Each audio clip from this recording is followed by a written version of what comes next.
Hello, welcome back to my channel. ഇന്ന് ഞാൻ നിങ്ങൾക്ക് പരിചയപ്പെടുത്തുന്നത് കോഴിക്കോട് ജില്ലയിലെ കാരിയാട് ദേശത്തുള്ള ശ്രീ തിരുവങ്ങായൂർ മഹാശിവക്ഷേത്രമാണ്. ഒരിക്കലെങ്കിലും ഈ ക്ഷേത്രം സന്ദർശിക്കേണ്ടതു തന്നെയാണ്.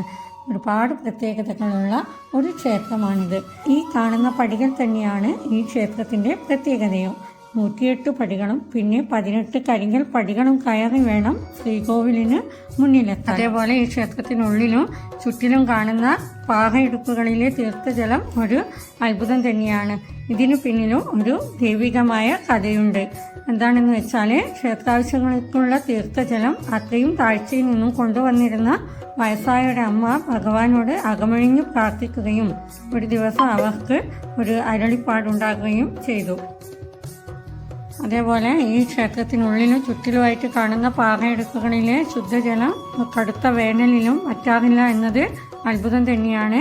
ഈ പാറയിടുക്കുകളിൽ ശുദ്ധജലം ഉണ്ടായതിനു പിന്നിലും ദൈവികമായ ഒരു കഥയുണ്ട് എന്ന് കേൾക്കുന്നു.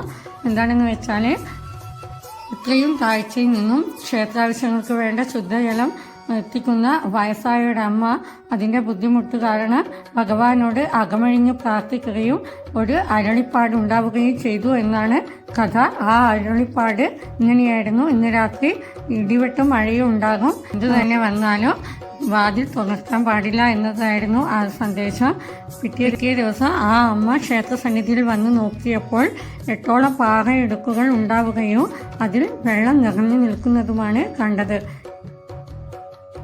ഇത് ഒരു കഥ മാത്രമായി നമുക്ക് തള്ളിക്കളയാൻ പറ്റാത്തതിൻ്റെ കാരണം, അത്രയും ഉയർച്ചയിലുള്ള പാറയിടുക്കുകളിൽ ഏതു വേനൽക്കാലത്ത് ഒരണുവിട വറ്റാതെ കാണുന്ന ഈ തീർത്ഥജലം തന്നെയാണ്.